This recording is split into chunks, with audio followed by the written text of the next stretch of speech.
Hi, everybody. This is Elenbaas from Nightlight Astrology. It is July 2nd today, and there is a solar eclipse in the sign of Cancer. So I'm going to spend a few minutes talking about today's eclipses and try to address two questions. One of them is, what can I do to take advantage of the energy of this eclipse or the moment of this eclipse? What are the best ways of kind of moving through this experience consciously? And then the other question, what are the things I shouldn't do, or what are the things I should avoid? Those are the two main questions I want to address today.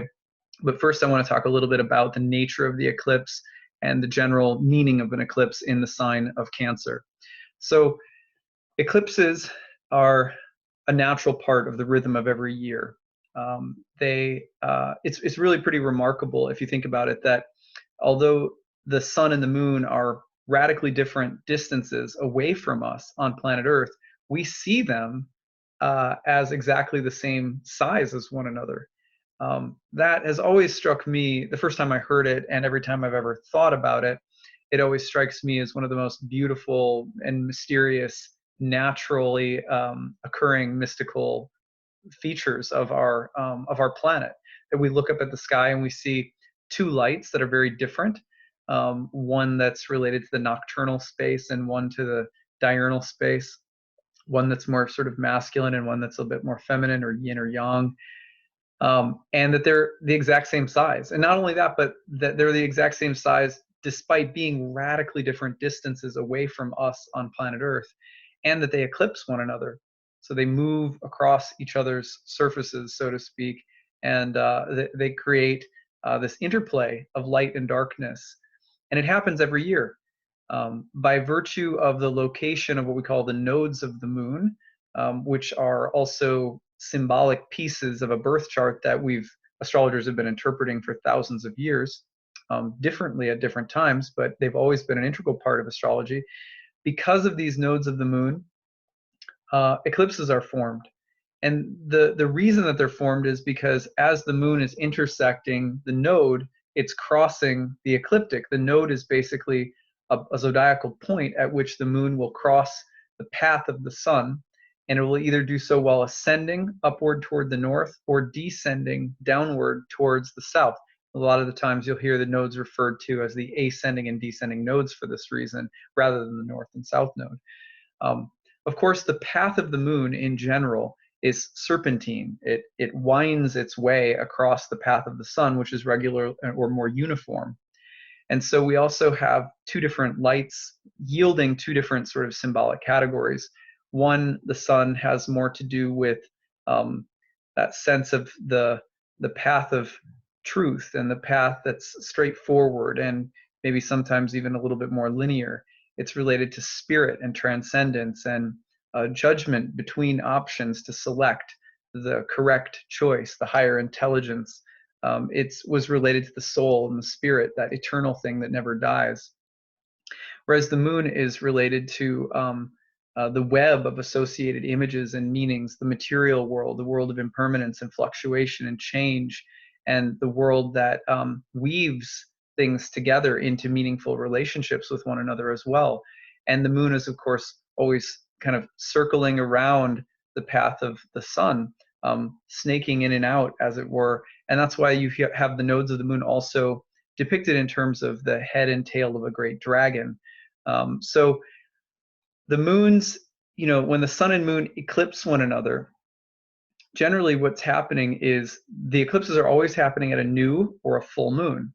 And so even though new and full moons are happening all of the time, and they have basically the same or similar meanings, a new moon has to do with newness. The analogy you hear everybody use is a seed being planted. And of course, the full moon represents culmination, or something completing or finishing or reaching its fullest potential, and also something finalizing. So, for example, the full moon might be the fruit of the tree growing and hanging off the tree ripe, and right after the full moon it sort of falls off. So you get this symbol around the full moon of culmination and completion. So those two access points of the lunar cycle are happening year round. And then, of course, twice a year we get a couple of series of eclipses that happen at those regular points: a new moon solar eclipse, a full moon lunar eclipse. Of course, these don't have to be visible from the place that you live for them to be impactful from an astrological standpoint. And they also don't have to be full. They can be partial, partial solar eclipses, etc. So these eclipse cycles come in right around the signs that the nodes occupy. So for example, right now the North Node is in the sign of Cancer, and it's Cancer season. And so as the new and full moons are being made in the sign of Cancer and Capricorn, then we get eclipses because they're in close enough proximity to the nodes of the moon that the two lights will create the eclipse effect together. So that's what's happening year round. Every year, the nodes are always moving retrograde through the zodiac, backward. And right now, because it's Cancer season, the nodes are in Cancer and Capricorn, we're getting eclipses in those signs. So that's the gist of what's happening. And what we're going to see is today we have a solar eclipse in Cancer. And basically what it does is it takes the normal symbolism of a new moon and it greatly amplifies it. So now it's like a mega new moon.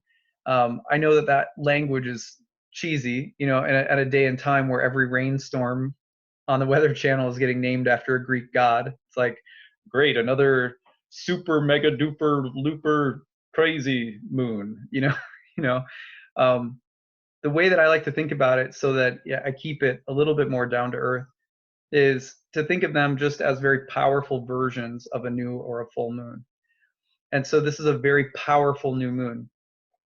Then you have to take into consideration, so a powerful new moon does what? It plants a seed. It opens a door. It begins, it starts something. Then you have to look at the sign quality. There were two qualities that ancient astrologers paid attention to at the earliest point in the tradition that signs had. And that was its gender and its modality. Its gender for Cancer would be feminine. And for its modality, it was cardinal, or what was originally called tropical, from the word tropos, which means to turn. So these signs are associated, the tropical signs, with the turning points of the equinoxes and solstices. They're turning points. The sun does something special with its annual journey at those points. So you can now say, okay, what we have here is a major, very powerful new beginning. And then we have something that is both feminine and tropical. So what was the traditional meaning of a feminine sign? Well, in the most basic sense, feminine signs were slower to generate their meanings or their karmic activities, whereas a masculine sign would be much more dynamic and fast, but sometimes more fleeting.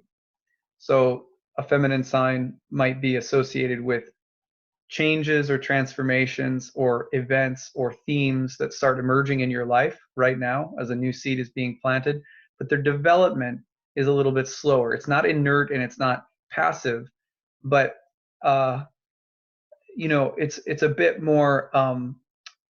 It's going to, especially in the sign of Cancer, right? It's going to kind of take a roundabout way of developing, especially in the sign of Cancer. The development is more intuitive, it's more instinctual, it's more relational.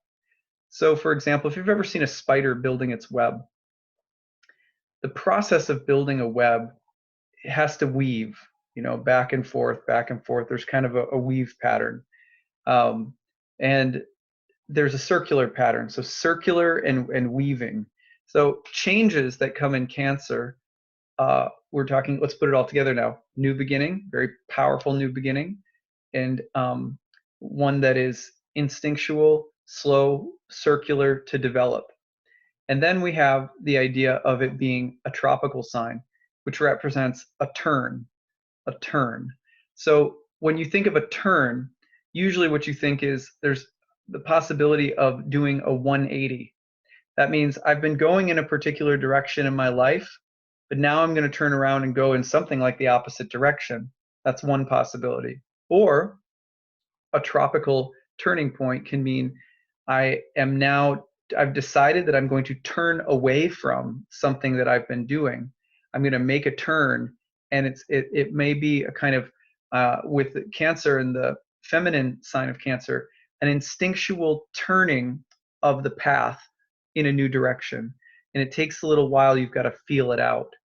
Now remember, eclipses in general take anywhere from 3 to 6 months, even up to a year, to really play out. The reason for this is that they're coming in sets, like waves that are coming in sets. We're going to have more eclipses when we get to Capricorn season, and the sun's in Capricorn with the south node. We've also got lunar eclipses rolling through with the full moons. So they are one part of a larger cycle of dynamic changes that are taking place. Because we look at them in the same whole sign house in Hellenistic astrology, in a birth chart, we can identify at least the rough area in which those changes are coming. For example, I would urge you to look at the whole sign house of Cancer in your birth chart and look at the topics of that house and think, this is where the emphasis is. This is where the emphasis is. Not now, but for, say, the next year. Developmental changes, a turn, an instinctual feeling, weaving, maneuvering with while different kinds of threads and relationships are being connected in sometimes a little bit more subtle ways.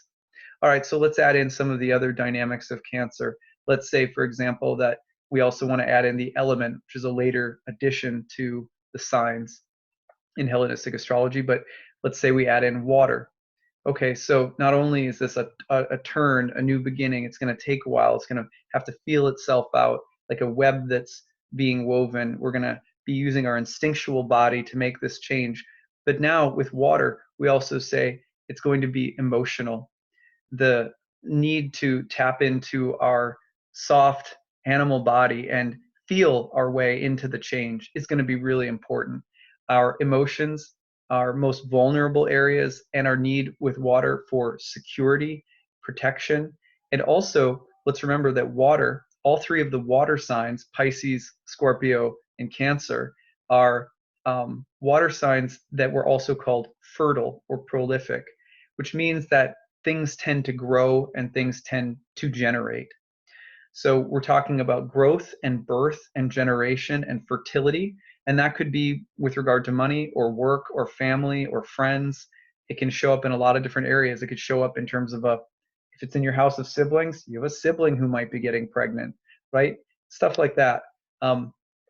So fertility, growth, birth, instinctual, emotional, vulnerable, security oriented. And it's going to take a while to play out. It represents a turn, right? And you're starting to get into the subtle dynamics of the karma.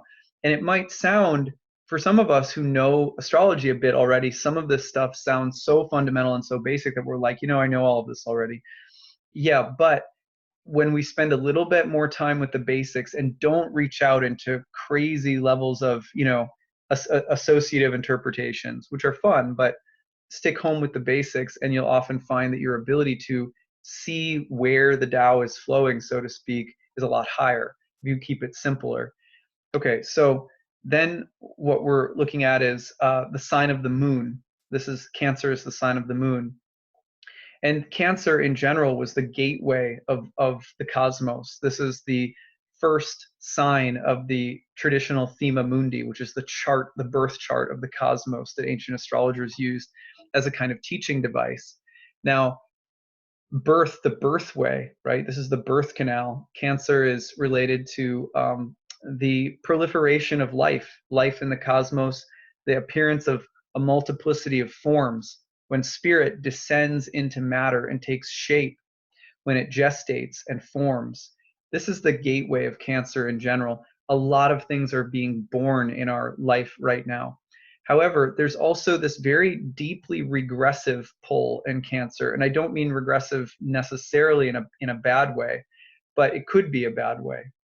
The Cancerian archetype is also, and I've spoken at length, if you watch my video on Cancer and the summer solstice, the meaning of the summer solstice, you'll learn a lot more about Cancer. I'm not going to repeat all of that now, but one thing that Cancer brings to mind is the kind of need to return to something familiar. right?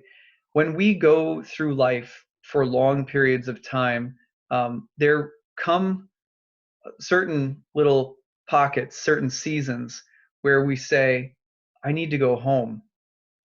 And we don't know all the time where this comes from. And we don't necessarily know what home is any longer, or where we feel at home, or what will constitute a healthy version of home, whether that's psychologically within ourselves, whether that's a literal home in the world, or home within the context of relationships or jobs. Um, but we feel this urge or this pull to go back to the source, to go back home. Now, the transcendental meaning, of course, is to go home to our divine origin, to return to the soul and its relationship with the soul, its source. So the pull or the call to go home right now is very strong. The regression potential is there as well, which means I need to go back to something that's familiar, that's safe, that feels right, that feels good. I need to get back to something. That's a lunar thing. But so too, in general, is any kind of need for greater security, the feeling of wanting to generate or create things that solidify and uh, provide us with a feeling of shelter or security, that kind of hard crab shell. The moon is also about tribe, family, home, hearth, mothers, children, domestic life, um, and also a feeling of at-homeness psychologically. And so those things are very strong with this eclipse too, through the rulership of the moon. So that's your background on Cancer, a solar eclipse in Cancer. Let's try to put it all together as review again. A turning point, tropical, some kind of shift that's happening, and you can, it's very tangible right now. It's going to exist through the lens of a solar eclipse, a new beginning, some kind of new seed that's being planted. Will it happen right away? It's going to probably take some time to gestate, to be felt out, to be intuitively or instinctually woven into your life, as is the tendency for a feminine sign. And also, it may be related to our emotional body, our the need for family or home, something that's potentially a little regressive, or trying to get back to something that we maybe feel like we've been disconnected from, or even that some ideal sense of at-homeness within ourself. These are all the potentials for this new moon. Now, look at the whole sign house in your birth chart that it belongs to again, because then you can see the specific topics: marriage, or children, or property, or your parents, or religion, spirituality, higher education, long journeys in the ninth house, or your career, or your finances, or different areas in the chart that may take these themes and kind of join them to a set of particular topics by virtue of the whole sign house. Okay, so now that we have all of that, um, uh, then what we can do is say, okay, what are the things that are going to help me? What are the ways that I can um, utilize this energy, so to speak, as people say, or how can I best navigate this? What are some of the helpful pieces of advice? And then what are some of the things to be careful of? So the helpful pieces of advice, let's start with, again, understanding the healthy need for home. Um, with this eclipse, remember this eclipse is conjoined with Rahu, or the north node of the moon. Now, in modern astrology, we usually think of the north node of the moon in terms of um, what you're supposed to be doing for the sake of spiritual growth and evolution, the lesson that you're supposed to be learning, that you're heading toward. But this actually doesn't have much of a basis in the tradition. Not that it's not a valid idea, but traditionally, the north node of the moon had more to do with that which we desire. That which we desire, which in a material sense, we're aiming toward as a future image of happiness, success, or whatever the case might be. But as is the nature of the material world, if we are not spiritualizing our consciousness, then the choices we make in the material world take us in loops and cycles. And so insofar as the North Node is related to the moon and the constant cycling of material life and the cycles and circles of karma in the material world, there is a very strong temptation, desire, and pull to try to do all of the things we've been describing here today for the sake of feeling at home or feeling some degree of emotional security, for um, having a family or creating life, or trying to generate something, trying to build or birth something that gives us a deeper feeling of at-homeness or peace or security. And yet, the reason that we may be doing that is because we inherently we don't feel safe. We feel afraid, or we feel insecure, or we feel nervous about the future. And so the first piece of positive advice would be to think about your future, not so much in terms of what you can get or have or build or make materially, but what you can make or build for yourself spiritually, psychologically, that is going to be conducive to a deeper level of inner at homeness. So how do you build an inner feeling of peace and security? And that could be, for example, that you need to take more time for yourself, for your something of a spiritual practice. Patanjali, the Yoga Sutras, says basically the most important things for having a successful spiritual practice that helps your consciousness evolve and grow is something that you do in earnest, meaning you take it seriously. You just do that thing when you're doing that thing. You don't multitask. You don't do your spiritual thing while you're doing a million other things. You just focus on your spiritual task. You get absorbed in your spiritual practice, and you do it every single day without fail. It's at the center of your life, and you do it over a long period of time. And that absorption helps you shift your consciousness and move it into absorption with an object of love, with an object of devotion. And when you do that regularly, the idea is that it starts to generate the fruits and blessings of yoga, which at the very least are going to be a more sattvic lifestyle, meaning more peaceful, less chaotic. And so one of the simple things you could do right now is say, when I look at the future and I want to create some deeper, lasting emotional sense of at-homeness and peace in the world, first and foremost, how do I do that psychologically and emotionally and spiritually? And then maybe along with that is, how do I do that physically? My body is a temple. How do I make this temple more hospitable to my indwelling spirit? These are changes that are placing, what we're saying is place your spiritual health first, because the one thing that actually does last, where everything else in the material world, our homes, our families, our bodies, everything is in flux and eventually impermanent.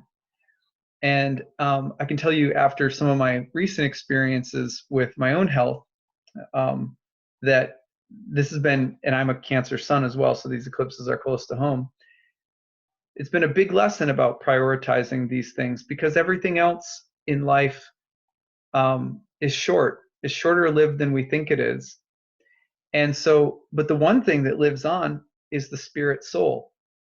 So how do we develop communion? How do we awaken that spirit soul and stay in touch with it, come to know ourselves as that spiritual soul, and and create a material world around us with our free will, to whatever extent we have it, that becomes a hospitable temple for that spirit?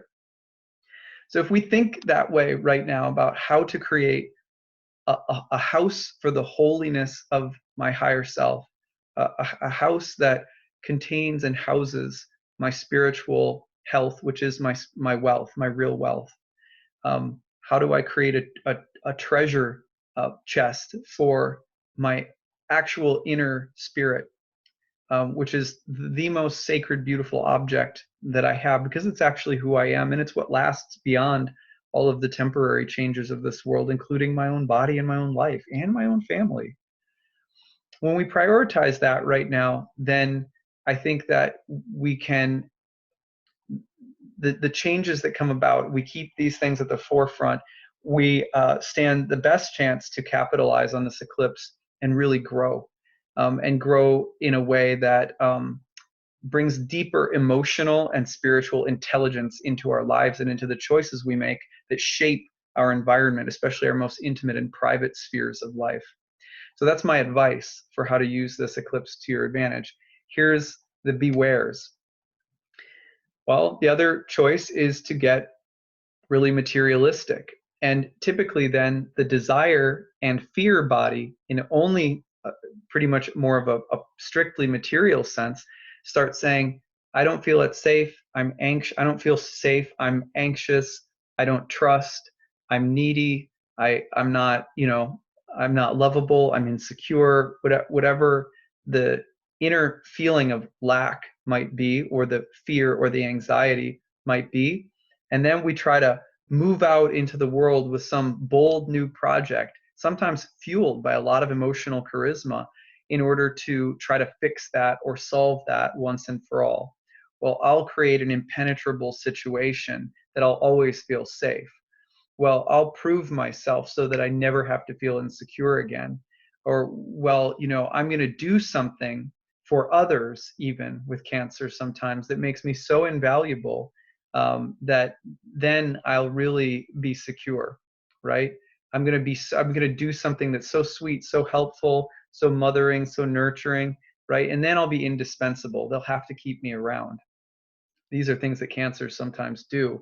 The other thing is, of course, the desire to do good things or do mothering things or take care of someone or something. But really, what you're doing is trying to attach yourself into a form of dependency that you're hoping will give something back to you. Be very careful about that in general. The other thing that you should be careful of is not trying to take advantage of a situation so that you can feel safer, trying to take advantage of a person or a situation, kind of trying to weasel your way into something, right? So that you end up feeling like, okay, I got something here that I really needed. But externally, you're acting like you're the servant, or you're the helper, or you're the concerned citizen, right? But sometimes internally, there's a lot of selfishness behind that. Be careful of those things, because eventually the seed of your real intention will come out karmically down the road. The other thing would be to be careful about very impulsive decisions around home and family. Oh, I'm gonna, like I'm thinking back to, when I told this story before, but when my wife and I, she got pregnant with our first, and I just thought, okay, gotta buy a house, gotta get everything has to be ready to go. I've got to have a filing cabinet, and it's got to be labeled, everything. So that feeling of just emotional urgency, the rush to try to create structures in our life that can house some kind of newness that's coming through, and the worry about being able to care for or nurture something. Um, so that sometimes that comes along too with these desires, the Cancerian desire. Well, I'd like to get married. I definitely want to be married. I definitely want to have kids. I definitely want a house. Definitely, want cars and insurance. And before you know it, most of your life is going to be spent maintaining things that you worry about, rather than ever having achieved anything that's really emotionally centering. So this whole side of Cancer that has to do with the emotional desire body, very strong with the North Node. I want something, I crave something, I'm hungry for something Cancerian.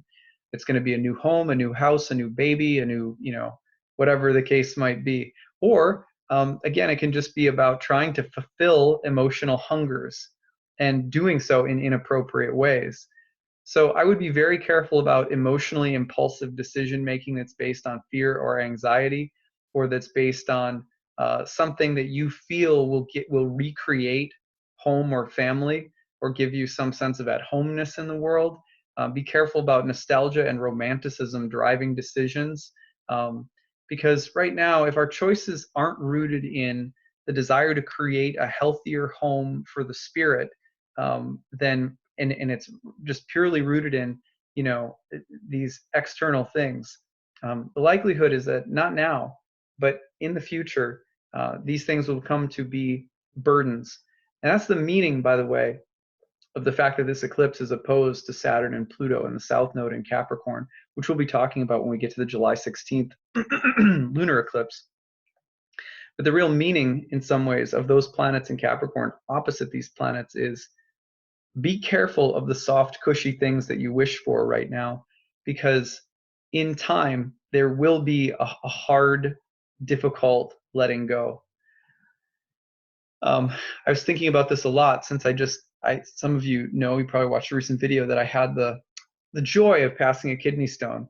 And I kept thinking, in so many ways, the hunger of the world, that we hunger for home, we hunger for softness, we wish that we could be more inside of the sweetness of our animal bodies and find a cozy little safe haven in which to, you know, anchor our boats and just fall asleep to the rhythm of the waves. You know, so many of us really crave that, and yet the way we go about it, the urgency, the rat race, the consumerism, the depletion of the environment, the way that we end up trying to provide for that.